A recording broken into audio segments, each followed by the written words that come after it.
He was a father for 7 years, and his wife comes to him and says, "You're not the father of this child," after 7 years.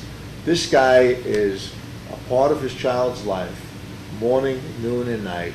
She's the only father that this child knows. This is his daughter, and it's like waking up one day and just having your head cut off, all right?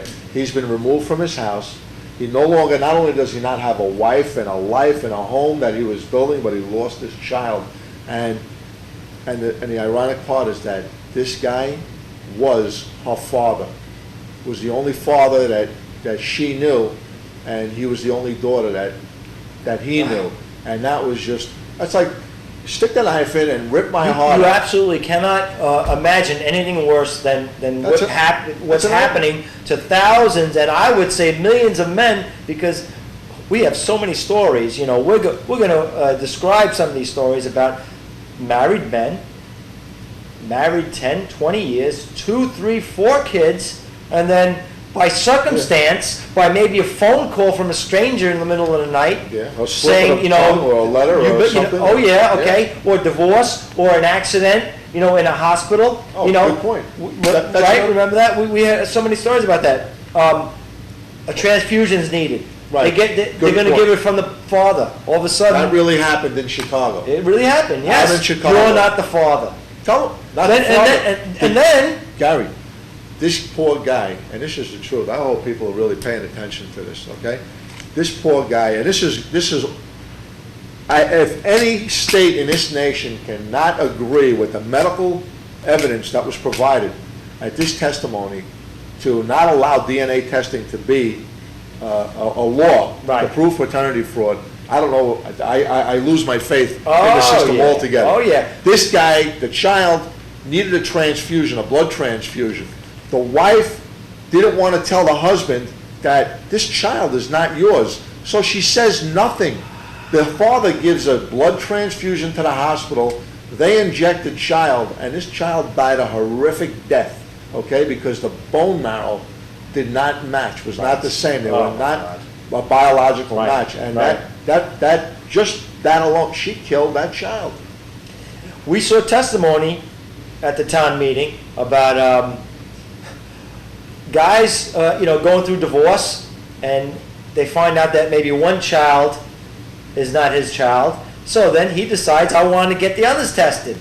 How many times did it happen? 3 out of 4 of his kids weren't his kids. This wife was cheating on him over how many years, how many decades, You know, okay? But aside from that, Gary, What a living a lie. aside from that, she runs into the courts, the family courts, to get child support for the child. They're going to use him as the goat. And the law, the court is allowing it, saying that he's still responsible. Makes their job easier. Sorry. They need a goat. Well, They need the goat, and that's... We want to get to this Cornell Smith film clip, so we're going to show that now.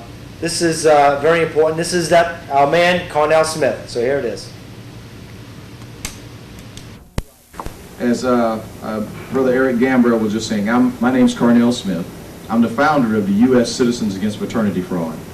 And I'm one of those people who found themselves in an unfortunate situation that required me to test the limits of the judicial system. And how many of you understand that freedom is not free? Yeah. And what they call justice is not necessarily justice. And much to many of our people who find out when they get into the family court, horrors of horrors is that the family court is not a court of law. It is called a court of equity. But you know, if you think of equity, you start thinking of things should be in balance, right, just, and fair. But when it comes to paternity fraud, and I'm going to define the term for you, you find out the system is not just, the system is not fair, the system has anything but balance. However, when it comes to the cash, they have a very clear perspective on pay or go to jail. Paternity fraud. First of all, paternity in itself is a lawsuit that is primarily brought by a mother against a party who is alleged or presumed to be the natural father, or, as we like to think, the biological father. Now, presumed and alleged is an unproven thing. Unfortunately, the system really doesn't care once they have someone's name on the paper. Now, there are two categories of paternity fraud.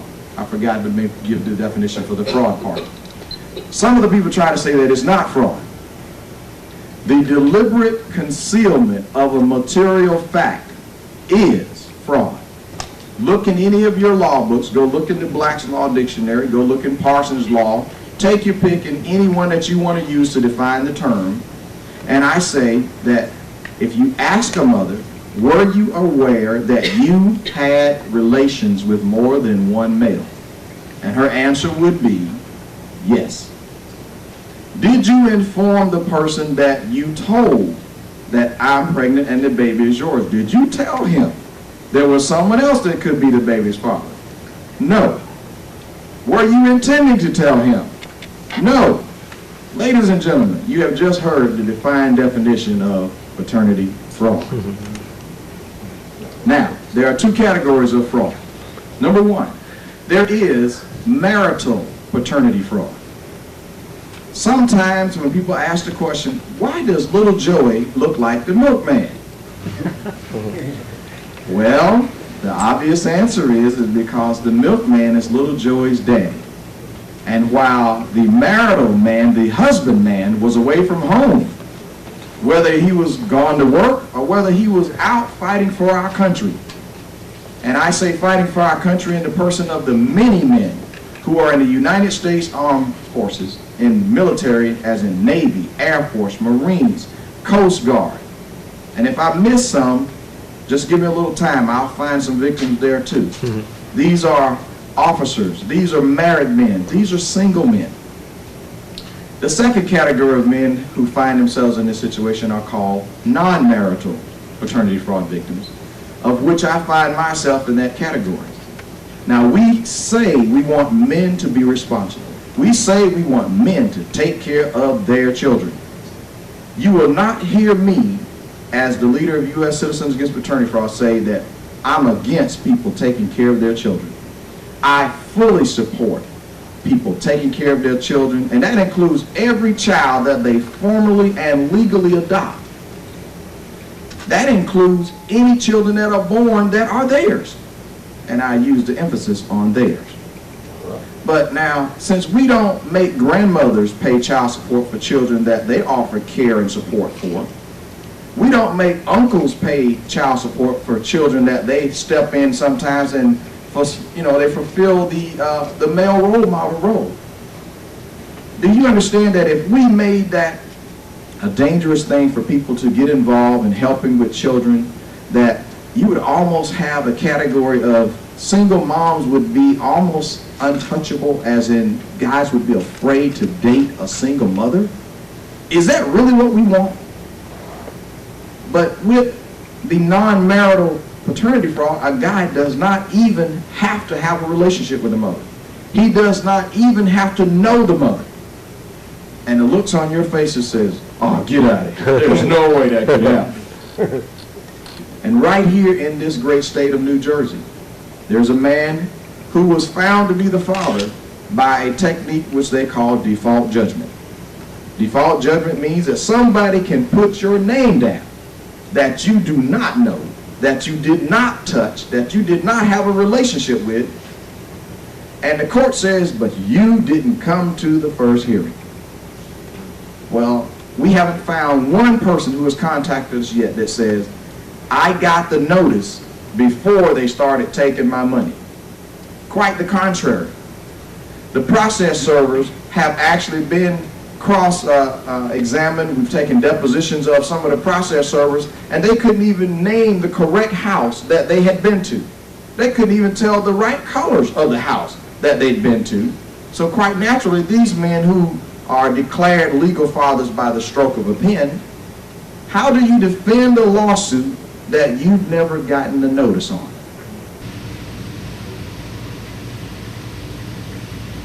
All right, welcome back. Wasn't that a great film clip? That man is amazing. Can you believe like I said before, I mean, this guy really needs to be commended for his efforts.